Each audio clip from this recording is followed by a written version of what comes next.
يحاول إلى النهاية نحو الرقم الجديد 2 ديال الساعات. ጤና ይስጥልን ውድ ቤተሰቦቻችን፣ ይህ አዲስ አትሌቲክስ የዩቲዩብ ቻናላችን ነው። በዚህ ሳምንት የተደረጉ ኢትዮጵያውያን አትሌቶቻችን በትልቁ በድል ያጠናቀቁባቸውን 2 የማራቶን ውድድሮች ወደ እናንተ ልናስመለክታችሁ በዛሬ ፕሮግራማችን በድጋሚ ተገናኘን። እነዚህ 2 ማራቶኖች አንደኛው በራሽያ የተደረገው የዋይት ናይትስ ማራቶን እንደሆነ ይነገራል። ይህንን ማራቶን በተመለከተ ሰፊ መረጃዎችን ወደ እናንተ እናደርሳለን። ሌላኛው የማራቶን ውድድር በሞሮኮ ዋና ከተማ ራባት የተደረገው የራባት ማራቶን ይሆናል። እነዚህ 2 ውድድሮች ላይ ኢትዮጵያውያን አትሌቶች በትልቁ በድል ያጠናቀቁበት ውድድር እንደሆነ ተመልክተናል።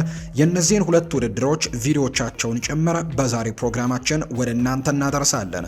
የመጀመሪያው ፕሮግራማችን የሚሆነው ከዋይት ናይትስ ማራቶን ጋር የተያዘ ነው። 35ኛው ዓመታዊ የሩጫ ውድድሩን በዘንድሮም አድርጓል። በሩሲያ ታሪካዊቷ ከተማ ሴንት ፒተርስበርግ ነው ይህ ውድድር ዘንድሮም የተካሄደው። የዘንድሮ ውድድር 35ኛ ሩጫው እንደሆነ ይነገራል።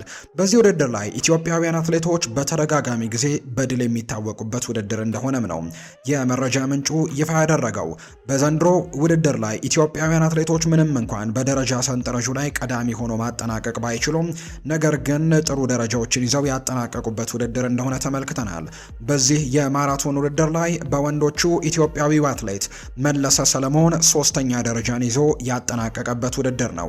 ውድድሩን ለማጠናቀቅም 2 ሰዓት ከ13 ደቂቃ ከ23 ሰከንድ የፈጀበት ሰዓት ሆኗል።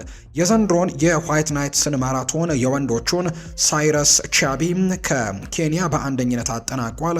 2 ሰዓት ከ10 ደቂቃ ከ46 ሰከንድ የፈጀበት ሰዓት ነው።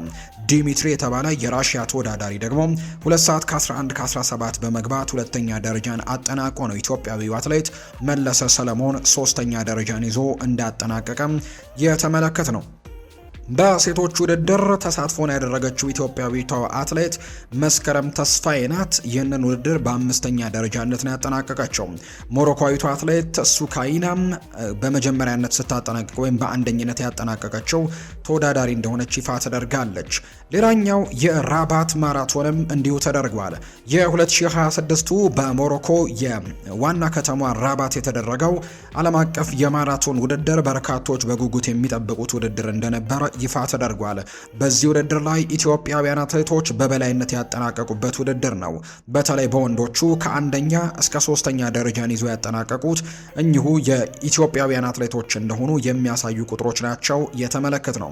ኢትዮጵያውያን አትሌቶች በተደጋጋሚ በዚህ ውድድር ላይ በበላይነት ሲያጠናቀቁም ተመልክተን እናውቃለን።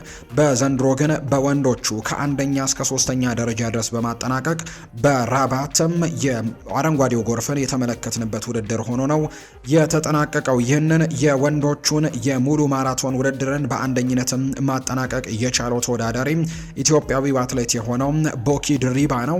ይህንን ውድድር ለማጠናቀቅም 2 ሰዓት ከ07 ከ52 ሰከንድም የፈጀበት ሰዓት ሆኗል። የርቀቱንም የሻምፒዮንነት ክብር ማግኘቱን ችሏል። ቶልቻ ተፈራ 2ኛ ደረጃን ይዞ ያጠናቀቀ ሌላኛው የሀገራችን ብርቅዬ አትሌታችን ነው። 2ኛ ደረጃን ይዞ ያጠናቀቀበት ሰዓት ደግሞ 2 ሰዓት ከ08 ደቂቃ ከ27 ሰከንድ የገባበት ነው። ጫሉ ደሶ ደግሞ 3ኛ ደረጃን ይዞ እንዲሁ ማጠናቀቅ የቻለ ተወዳዳሪያችን ነው። ይህንን ውድድር በ3ኛነት ለማጠናቀቅም ጫሉ ደሴ 2 ሰዓት ከ08 ከ28 የገባበት ነው። ሁለተኛውና 3ኛው ተወዳዳሪያችን ቶልቻ ተፈራና ጫሉ ደሶ የተለያዩት በ1 ሰከንድ ልዩነት ብቻ እንደሆነ ጭምር ነው የተመለከት ነው።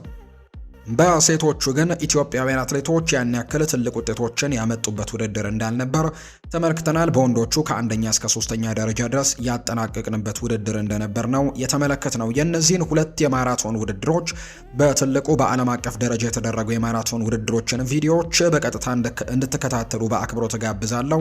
እኔ ግን ፕሮግራሜን እዚህ ጋር አጠናቅቃለሁ። ቪዲዮውን እንድትከታተሉ በአክብሮት እጋብዛችኋለሁ።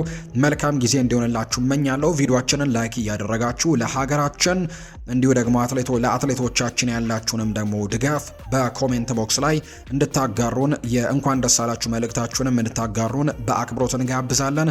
ለዛሬ የነበረን ፕሮግራም ይህን ይመስል ነበር። መልካም ጊዜ መልካም ቀን እንዲሆንላችሁም ነው በአክብሮት የምመኘው።